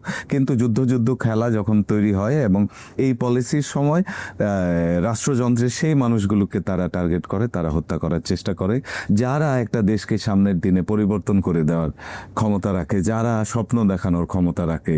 সে কারণে সৈনিককে হত্যা করার আগেও একজন বুদ্ধিজীবী, কবি, সাহিত্যিক, শিল্পী, ফিল্ম মেকারকে হত্যা করার চেষ্টা করে। এটা যুগে যুগে হয়ে আসছে এবং এইভাবেই একটা জাতিকে আসলে ধ্বংস করে দেয়া যায়। সে কারণেই শত্রুপক্ষ তাদের উপরই হামলাটা করে। আচ্ছা। সো এই যে ভাইয়া, আমাদের যখন 5 জুলাইয়ের যে ইনসিডেন্টটা হইলো, আমাদের একটা দ্বিতীয় স্বাধীনতা বলা হয় এটাকে। তো এইখানে আপনার হচ্ছে গিয়ে যে আমরা অনেকবারই একটা মুভির খুব নাম হয়েছে, একটা মুভি মানুষ খুব বেশি মনে করছে, খুব বেশি স্মরণ করছে, সেটা হচ্ছে নায়ক মুভিটা, যেটা হচ্ছে অনিল কাপুর ওখানে হিরো ছিলেন। সো ওই মুভিটা, তারপর হচ্ছে আপনার মিঠুন চক্রবর্তী একটা মুভি, এরকম আমাদেরও কিন্তু ধরেন যে অদ্ভুত সুন্দর সিনেমার রেফারেন্স আছে আমাদের মুক্তিযুদ্ধের পেছনে। আমি তো আমাদের একটা সিনেমাকে খুব ক্রেডিট দিতে চাই, জীবন থেকে নেয়া জহির রায়হানের যে চলচ্চিত্র, সেই চলচ্চিত্র আমাদের স্বাধীনতার জন্য বিশাল ভূমিকা রেখেছে। আমাদের দেশ, আমাদের মুক্তিযুদ্ধ এবং আমাদের সামনের স্বপ্ন, আমাদের জাতীয় সঙ্গীত থেকে শুরু করে সবকিছুর একটা ট্রাই ছিল এবং একটা সুন্দর স্টোরি টেলিং ছিল জীবন থেকে নেয়া। তো যুগে যুগে এই রকম পরিস্থিতিতে সিনেমা একটা জাতিকে, ফিল্ম মেকার, কবি, সাহিত্যিকরা পথ দেখায়। তাদের উপর আসলে রাষ্ট্রযন্ত্র থেকে শুরু করে শত্রুপক্ষের নানা আক্রমণ, অত্যাচার, যুগে যুগে তারা নিপীড়িত হয়ে আসে।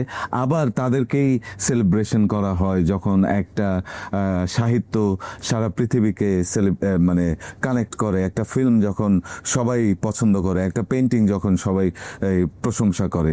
তো এইটা আসলে পরিস্থিতিগত জায়গা থেকে শিল্পী, সাহিত্যিকরা এরকম নানা জায়গায় এরকম ভিকটিম হয়ে ওঠে, আবার তারাই কিন্তু দেশকে রক্ষা করে এবং দেশকে এগিয়ে নিয়ে যাওয়ার চেষ্টা করে। তো এই জায়গাতে হচ্ছে যে আপনার আমাদের যে কারেন্টলি আমরা কিন্তু রিফরমেশনের মধ্যে যাচ্ছি, রাইট?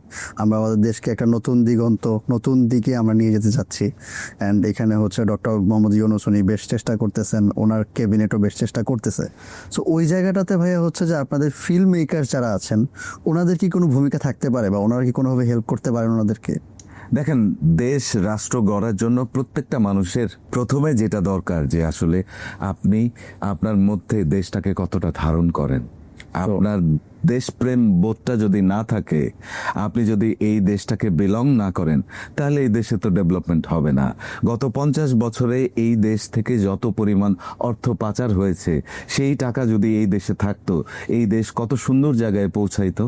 এই দেশের যারা নীতি নির্ধারক এবং গত 50 বছরে যারা শাসন করেছে, তাদের একটা বড় অংশ এই দেশ থেকে লুটপাট করে বা দেশের বাইরে বিভিন্ন জায়গায় তাদের এস্টাবলিশমেন্ট করেছে। এটা তো আপনার আমার টাকা। এটা তো আপনার আমার জনগণের যেই অর্থ, সেই অর্থ দিয়ে তারা কানাডায় বেগমপাড়া করেছে, নানান জায়গায় নানান কিছু করেছে। তো দেশপ্রেমটার সেই জাগ্রত হওয়া জরুরি, এবং প্রত্যেকটা মানুষের নাগরিক হিসাবে দেশের প্রতি যে দায়িত্ব সেটা থাকা উচিত, এবং নাগরিকের জায়গা থেকে তার দেশটা কিভাবে পরিচালিত হচ্ছে সেখানে সে থাকা উচিত। এবং এইটা প্রত্যেকটা দেশেই যুগে যুগে হয়ে আসছে। নানান ধরনের রেভলিউশন হয়, নানান ধরনের প্রতিবাদ হয়। আমরাও কিন্তু সেই ব্রিটিশরা চলে যাওয়ার পর থেকে নানা রকম আন্দোলন সংগ্রামের মধ্যে দিয়ে আজকে এখানে এসে পৌঁছেছি, এবং আমাদের একটা জেনারেশন আমাদের দেশকে সামনের দিনে একটা সুন্দর জায়গায় নিয়ে যেতে চায়। আমি, আপনি, আমরা সবাই প্রত্যাশা করি বাংলাদেশ অদ্ভুত সুন্দর একটা জায়গায় গিয়ে পৌঁছাক। সেই মানে সেই সুন্দর জায়গাটা বা স্বপ্নটা আমি ধারণ করি, আপনি ধারণ করুন। এখানে সবাই যদি আমরা একসাথে ধারণ করি, বাংলাদেশ অবশ্যই একটা সুন্দর জায়গায় গিয়ে পৌঁছাবে। অবশ্যই ভাইয়া, এখন আমরা এমন একটা জায়গায় পৌঁছেছি, মানে পডকাস্ট হয়তো আমরা খুব বেশি লম্বা করব না, বাট সেখানে একটা জিনিস আমরা অনেক বেশি নোটিস করছি আর কি, যে আপনার যে মুভিগুলো আছে, মানে আমরা তো রিসেন্ট আপনার সবগুলা কাজই মোটামুটি আমাদের দেখা হয়েছে, কারণ আসলে রিসেন্ট যতগুলো ভালো কাজ হয়েছে তার 90% গুলাতে আপনি ছিলেন। তো ওই জায়গায় ভাইয়া, মানে আপনি এত বেশি গালি দেন কেন? এইটা তো আসলে আমি মন্দ চরিত্র করি, মন্দ চরিত্র করার কারণে আমাকে মন্দ লোক, আপনি কিন্তু ভাই গালির জন্য খুব ফেমাস সোশ্যাল মিডিয়াতে। তো এটা তো পার্ট অফ আমার ডেইলি লাইফের মধ্যে এই শব্দগুলো, এই ব্যবহারগুলো রয়ে গেছে। তো এটা যখন আপনার ডেইলি লাইফে এক্সিস্ট করবে না, তখন হয়তো আমার গল্পেও এক্সিস্ট করবে না, আর মন্দ চরিত্রগুলো এইরকম ভাবে কথাও বলবে না। সো এইরকম কথা বলার জন্য বা নানান ধরনের আমার সংলাপ নিয়ে টিকটক এবং সোশ্যাল মিডিয়াতে নানান প্র্যাকটিস হচ্ছে। সেইখানে আমি আপনার শো এর জন্য একটা সংলাপ দিতে পারি, কি মাল লাগে দেশি না বিদেশি, হ্যাঁ? তো এইরকম নানান ধরনের সংলাপ নিয়ে কথাবার্তা হয়। তো এটা ঠিক আছে, আমি সুন্দরভাবেই নেই। আর আপনার এটা অনেক দুঃখ আছে মনে হয় ভাই। আমরা হচ্ছে প্রথম আলো একটা আর্টিকেল পড়তেছিলাম যে ওই আপনাদের যারা ডিরেক্টর থাকে, ডিরেক্টররা আপনার ওই যে রোমান্টিক পার্টটা এখনো এক্সপ্লোর করতে পারে নাই। না, এটা আমার দুঃখ না, বা এটা এরকম না। বিষয়টা এরকম, আমাকে যে সমস্ত চরিত্রে দেখা যায় তার চেয়েও বেশি সুন্দর এবং ভালোভাবে আমি অন্য চরিত্রগুলো করার সক্ষমতা রাখি। সেইটা কেউ এখনো আসলে আমার তাণ্ডবেও তো আমরা কিছুটা গ্লিমস দেখছি, যে ওখানে তো আপনি মোটামুটি তাও আরো বেশি, অনেক বেশি নির্যাতিত, অনেক বেশি অন্যরকম চরিত্র, যেইটা আমার যেই সমস্ত চরিত্রের সাথে দর্শক অনেক বেশি use to as a villain আমাকে দেখে। তো আমি আসলে অনেক ভিলেনের উল্টা পাশে যেই মানুষটা খুব বেশি অত্যাচারিত হচ্ছে, এরকম চরিত্র খুব বেশি ভালো করার সক্ষমতা রাখি। আচ্ছা আচ্ছা। তো ভাইয়া, আপনি হচ্ছে যে যেহেতু আপনি একটু রোমান্টিক ক্যারেক্টারও করতে ইন্টারেস্টেড আছেন মনে হয় না? হ্যাঁ, আমি তো definitely করবেন। আমি খুবই প্রেমিক মানুষ। আমি গান গাইতে পছন্দ করি, ঘুরে বেড়াইতে পছন্দ করি। আপনার শো এর জন্য একটা গান গেয়ে দিতে পারি। তুমি রবে নীরবে হৃদয়ে মম, তুমি রবে নীরবে। তো আমি এরকম কথায় কথায় নানান আড্ডায় আমার বিশ্বাস যে ভাই ওই যে 20 সেকেন্ডসের জন্য সবাই হারাই গেছে। না, ঠিক আছে। তো আমি অনেক পুরো গান শেষ করতে পারি না, কিন্তু হয়তো আমার গান গাইতে খুব ভালো লাগে, এবং এটা নিজের মতো করে। কেউ যদি আমার গান শোনার জন্য অ্যাটেনশন তৈরি করে, তখন আর আমি গাইতে পারি না। কিন্তু কেউ যদি আমাকে অ্যাটেনশন না দেয়, তখন আমি খুব সুন্দর গাইতে পারি। আপনি যদি বলেন বা এরকম ক্যামেরার সামনে রেখে, তখন আমার গান গাওয়াটা হয়ে ওঠে না। সেটা আমি যখন আমার একান্ত ভাবে আমার ফ্যামিলি বা আমার বন্ধুদের আড্ডায় থাকি, তখন এটা আমার জন্য গাওয়াটা খুব সহজ হয়। আচ্ছা আচ্ছা ভাই, শাহরুখ খানের মুভি টুভি দেখছেন নাকি? শাহরুখ খানের, হ্যাঁ, শাহরুখ খান তো রোমান্টিসিজমের জন্য কিং। সোনাগুড়ারের ডায়লগ একটা আমাদের শোনান। আমি তো আসলে সেইভাবে শাহরুখ খানের ডায়লগ মনে নাই। ধরেন ভাই, আপনি হচ্ছে একটা রোমান্টিক ক্যারেক্টার পাইছেন একটা মুভিতে, তো ওইখান থেকে আপনার একটা ডায়লগ শোনান যে কেমন। না, এটা তো হচ্ছে যে ডায়লগ বলা বা রোমান্টিক ক্যারেক্টারে আবির্ভূত হওয়ার জন্য আমার একটা লম্বা প্রসেস, লম্বা তো বটেই ভাই, আমাদের শো এর জন্য একটা ডায়লগ।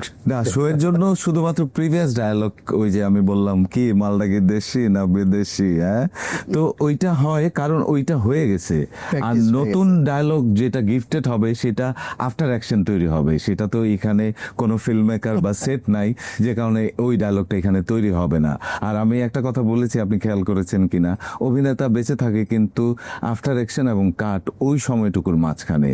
তো ওই সময়টুকু তৈরি হয়ে গেলে সেটাকে আবার পরবর্তীতে কপি করা সম্ভব হয়, কিন্তু ওই সময়টা তৈরি হওয়ার জন্য একটা সিনেমার স্ক্রিপ্ট দরকার হয়, কো অ্যাক্টর দরকার হয়, সেট, লাইট, ক্যামেরা এবং একটা লম্বা প্রি প্রোডাকশন।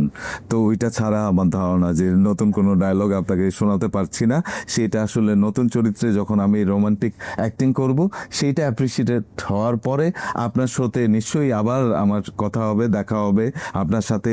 নানাভাবে আমি সম্পৃক্ত থাকতে চাই এই শো এর মাধ্যমে, আমি সেটা জানিয়ে গেলাম। তো তখন নিশ্চয়ই আবার কথা হবে। ঠিক আছে, সো আমরা সবাই এক্সপেক্ট করবো যে সুমন আনোয়ার ভাই যাতে অবশ্যই নেক্সট কাজটাতে এরকম রোমান্টিক কোনো ক্যারেক্টার পায়, যেটা হচ্ছে আমরা নতুন ভাবে সুমন ভাইকে এক্সপ্লোর করার সুযোগ পাবো। সো আমরা যেটা দেখতেছি ভাইয়া, যে করোনার পর থেকে আমাদের ওটিটি প্ল্যাটফর্মগুলো কিন্তু বেশ ফ্লারিশ করছে। এখানে হচ্ছে আমি যদি নাম ধরেই বলি, চরকি বেশ ভালো একটা ট্র্যাকশন পাইছে, তারপর হচ্ছে বিঞ্জ একটা ভালো ট্র্যাকশন পাইছে। তো এরকম আরো বেশ কিছু ওটিটি প্ল্যাটফর্ম আমাদের আছে। সো ওইখান থেকে কিন্তু আমাদের আমরা ওয়েব সিরিজেরও একটা ট্রেন্ড দেখতে পাইছি। সো আমাদের এই যে সিনেমা ইন্ডাস্ট্রিতে যে একটা রেভলিউশনারি চেঞ্জ আসছে, একটা ট্রান্সফরমেশন আসছে, এখানে কি ওটিটির ভূমিকা কি পরিমাণে আছে বা আসলে আছে কিনা? অবশ্যই আছে, কারণ হচ্ছে যে আমি আগে যেটা আপনাকে বলছি যে লাস্ট 20 ইয়ার্স আমরা টেলিভিশনে আসলে সো কল কমেডি প্র্যাকটিসের বাইরে একটা নতুন জীবন, নতুন গল্প নিয়ে হাজির হয়েছি, এবং সেই ধারাবাহিকতায় আমাদের এখানে গত 4-5 বছর ধরে out of the box story নিয়ে ওটিটি জার্নি শুরু হয়। সেখান থেকে ইন্সপিরেশন আমাদের সিনেমা, এবং টোটালটা একটা কম্বাইন্ড ইকোসিস্টেমের মধ্যে, এটার একটা অ্যাকশন রিয়াকশনের মধ্যে দর্শকের সাথে একটা সম্পৃক্ততা তৈরি হয়েছে। এবং যে কারণেই আজকের দিনে আপনি যদি খেয়াল করেন, গত 2টা ঈদ কিন্তু আমাদের সিনেমার ঈদ গেছে, এবং দর্শক যে পরিমাণ আমাদের সিনেমার সাথে সম্পৃক্ত হয়েছে, আপনি একটা ডেটা শুনলে অবাক হবেন। বাংলাদেশে সবচেয়ে বেশি যে উন্মাদনা তৈরি হয় সেটা হচ্ছে ক্রিকেট নিয়ে। তো বিপিএল আমাদের সবচেয়ে বড় ইভেন্ট, 1 মাস ব্যাপী বিপিএল এর ইভেন্টের টিকিট সেল ছিল 12 কোটি টাকা, আর আমাদের লাস্ট রোজার ঈদের গ্রস টিকিট সেল ছিল প্রায় 80 crore, এবং আমরা আশা করছি কোরবানি ঈদের টিকিট সেলও তার কাছাকাছি বা তাকে ছাড়াই যাবে। তো এইটা একটা হিউজ বড় ইন্ডাস্ট্রি, এখানে আপনাদের মতো গ্রুপ অফ ইন্ডাস্ট্রি, রাষ্ট্রযন্ত্র এবং প্রত্যেকের সাপোর্ট লাগবে। আপনারা যদি এখানে একটা স্টেক হোল্ডার হিসাবে জয়েন করেন, তাহলে ইন্ডাস্ট্রি গ্লোবালি একটা অন্যরকম আইডেন্টিটি পাবে। সো আমি চাই যে আকিজ গ্রুপ অফ ইন্ডাস্ট্রি মতো আরও বাংলাদেশে যেসব ইন্ডাস্ট্রি আছে, তারা কন্টেন্ট এবং কন্টেন্টের সেক্টরে আমাদেরকে সাপোর্ট করুক। আমরা নতুন নতুন আইডিয়া নিয়ে আপনাদের সাথে সম্পৃক্ত হব, এবং এইটা আপনাদের কোম্পানি সহ বাংলাদেশের জনগণের জন্য একটা লাভবান জায়গায় পৌঁছাবে, আই থিঙ্ক। ডেফিনেটলি। সো ভাইয়া, আমরা যারা হচ্ছে যে আর্ট অ্যান্ড কালচার প্র্যাকটিস করতে চাই, আমাদের দেশে বলি বা আমাদের সাউথ এশিয়াতে বলি, তো এখানে একটা জিনিস খুবই কমন, যে তারা যতদিন না সাকসেসফুল হয়, ক্যামেরার সামনে আসতে পারতেছে, একটা বেশ পপুলারিটি পাচ্ছে, তার আগ পর্যন্ত কিন্তু তাদেরকে আসলে ওই যে স্পয়েলড চাইল্ড, এটা নষ্ট হয়ে গেছে, এই ছেলে দিয়ে কিচ্ছু হবে না বা এই মেয়েকে দিয়ে কিছু হবে না, এইভাবে চিন্তা করা হয়।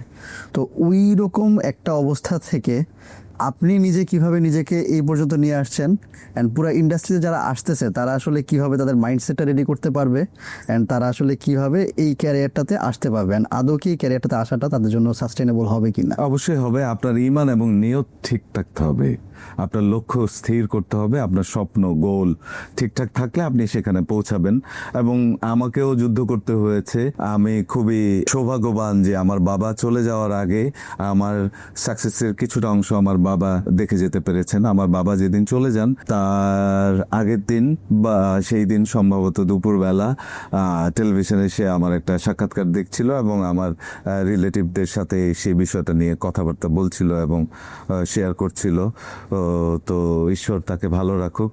এনিওয়েজ, যেটা বলছিলাম, সেইটা একটা যুদ্ধ। আপনাকে সেই লক্ষ্য ঠিক করে সেই যুদ্ধে এগিয়ে যেতে হবে। এবং আজকের দিনে যদি আপনি খেয়াল করেন যে কন্টেন্ট একটা ব্রডকাস্টের মধ্যে পড়ে, তো আপনার পার্সোনাল ব্রডকাস্ট কিন্তু সোশ্যাল মিডিয়াতে রয়েই গেছে।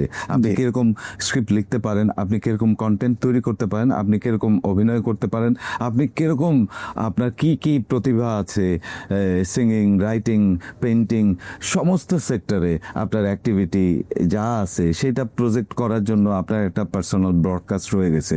আপনি ডে টু ডে আপনার সেই ব্রডকাস্টে যদি আপনার জিনিসটাকে আপ করতে থাকেন এবং আপনার যদি স্কিল বাড়তে থাকে, এইটা আপনার আশেপাশের মানুষ প্রথমে খেয়াল করবে, তারপরে ইন্ডাস্ট্রি খেয়াল করবে। সো আমরা যখন শুরু করি তখন কিন্তু সোশ্যাল মিডিয়া ছিল না। আজকে যে শুরু করতে চায় তার জন্য একটা অপরচুনিটি রয়ে গেছে যে সোশ্যাল মিডিয়ার কারণে সে যদি মেধাবী হয় আমি খুব সহজেই তাকে নোটিস করতে পারবো।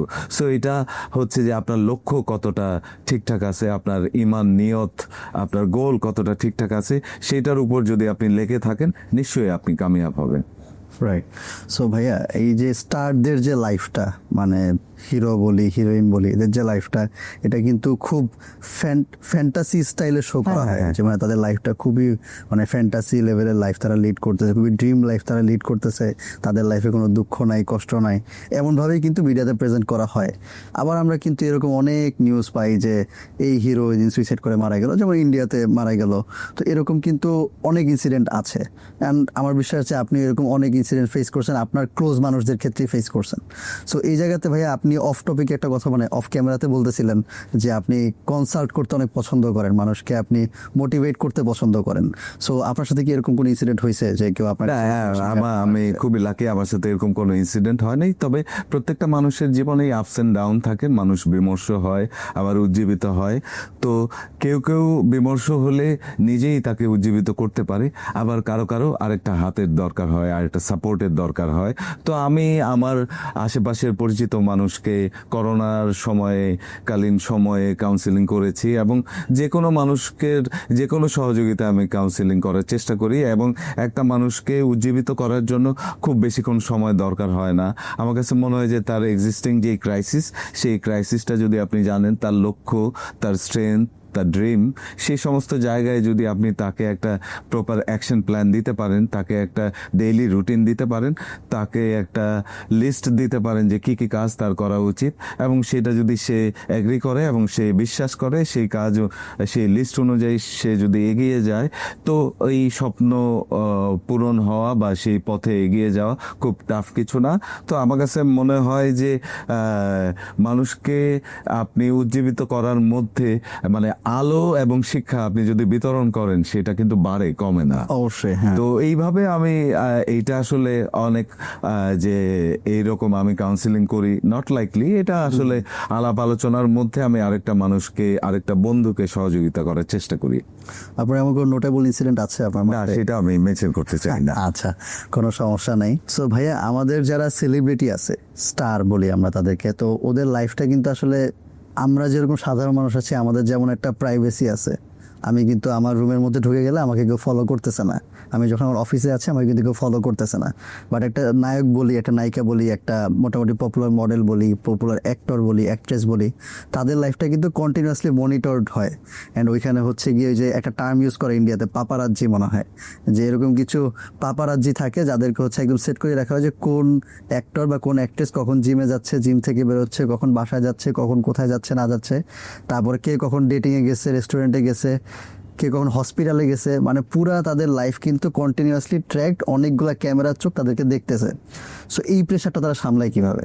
এটা হয় কি, কেউ কেউ এটাকে সেলিব্রেট করে, কেউ কেউ নিজেই অনেক বেশি ব্রডকাস্ট হইতে চায়, আর কেউ লুকায় রাখতে চাইলে তাকে আপনি খুঁজেও পাবেন না। উত্তম কুমার একদিন তার এক কো আর্টিস্টকে বলতেছিল যে আসার সময় দেখলাম পেট্রোল পাম্পের সামনে দাঁড়িয়ে তুই বিড়ি খাচ্ছিলি। বলে যে আর বলো না দাদা, ড্রাইভারটা বেশ তেল চুরি করে, তাই তেলটা আমিই কিনে দেই। তখন উত্তম কুমার বলছিল যে শুধু ড্রাইভারের তেল চুরি হওয়ার বিষয়টাই নোটিস করলি? তুই যে একটা স্টার সেলিব্রিটি, তোর যে স্টারডামটা চুরি হয়ে যাচ্ছিল পেট্রোল পাম্পের সামনে, সেটা তুই নোটিস করিস নাই? তো এটা আপনাকে ফোকাস করতে হবে, দেখতে হবে, আপনাকে জানতে হবে। আর প্রত্যেকটা মানুষের, প্রত্যেকটা শিল্পীর একটা গুহা দরকার হয় যেখানে সে সাধনা করবে। আমাদের প্রফেটেরও একটা গুহা দরকার হয়েছিল যেখানে কোরআন নাজিল হয়েছে। তো এই সাধনা ছাড়া কোনো কিছু নাজিল হয় না আর কি। তো আপনার জীবনে আপনার ব্যক্তিগত গুহাটা আপনাকে তৈরি করে নিতে হবে। সো ওইখানে হচ্ছে আপনার মানে কোনো প্রেশার, এক্সট্রা প্রেশার আপনারা ফিল করেন না তাহলে? কেউ কেউ ফিল করে personal management, I don't feel. আমাকে যদি আপনি 10,000 পাপারাজি দিয়েও ফলো করেন, কি আমি আমাকে লুকায় রাখার জন্য এনাফ? হ্যাঁ, আমাদের অফিসেও তো আপনি মাস্ক পরে আসছেন বেসিক্যালি। তো ভাই আমরা তো একদম শেষ প্রান্তে চলে আসছি পডকাস্টের। তো আমরা তো আসলে সবাই চাই যে আমাদের দেশের যেমন উন্নতি হোক। আমরা কিন্তু দেখতেছি রিসেন্টলি কিন্তু বাংলাদেশের ফিল্ম ইন্ডাস্ট্রি থেকে বেশ কিছু ইন্টারন্যাশনাল অ্যাওয়ার্ডও আমরা পাইছি। সো আমাদের কাজ ভালো হচ্ছে, সিনেমা ইন্ডাস্ট্রি আগাচ্ছে। সো সামনের দিনটাতে আমাদের বাংলা সিনেমাকে আরও সামনে আগায় নিয়ে যাওয়ার জন্য আমাদের দর্শকদের কি ভূমিকা থাকতে পারে? আপনাদের অ্যাক্টর, ডিরেক্টর, প্রডিউসার, রাইটার কার কেমন কি ভূমিকা থাকতে পারে আপনি যদি একটু আমাদেরকে বলতেন। ভূমিকা হচ্ছে যে দর্শক আপনারা কেউ পাইরেটেড সিনেমা দেখবেন না। সিনেমা আসলে হলের যে প্রজেকশন সেটার জন্য তৈরি করা হয় এবং সেই প্রজেকশনের মধ্যে একটা সিনেমাটিক জার্নি তৈরি হবে, সেইটার জন্যই আমরা চেষ্টা করি। সেইটা আপনি ছোট স্ক্রিনে মোবাইলে দেখলে বা আপনার ল্যাপটপে দেখলে সেই এক্সপিরিয়েন্সটা আপনি পাবেন না। আর পাশাপাশি আমাদের সিনেমা ইন্ডাস্ট্রিকেও সাপোর্ট করা হবে না। সো পাইরেটেড সমস্ত সাইটগুলোকে আপনি ইগনোর করেন, আপনি পাইরেটেড লিঙ্ক শেয়ার করা থেকে বিরত থাকেন এবং পাইরেসির সাথে যারা জড়িত তাদের শাস্তির জন্য আপনি সহযোগিতা করেন। তাহলে আমাদের ইন্ডাস্ট্রি এগিয়ে যাবে এবং আমাদের ইন্ডাস্ট্রির ইনসাইডে আমরা যারা আছি তারা চেষ্টা করব যে নতুন মানুষ, নতুন জীবন এবং নতুন গল্প নিয়ে বাংলাদেশকে বিশ্বের দরবারে নতুনভাবে পরিচয় করায় দেওয়ার জন্য যেই সাপোর্টটা দেওয়া দরকার সেটা নিয়ে আমরা হাজির থাকবো। দর্শক আপনারা হচ্ছে যে এই লম্বা সময় ধরে সুমন আনোয়ার ভাইয়ের ডিসকাশনগুলো শুনলেন, আমার আর সুমন আনোয়ার ভাইয়ের ডিসকাশন।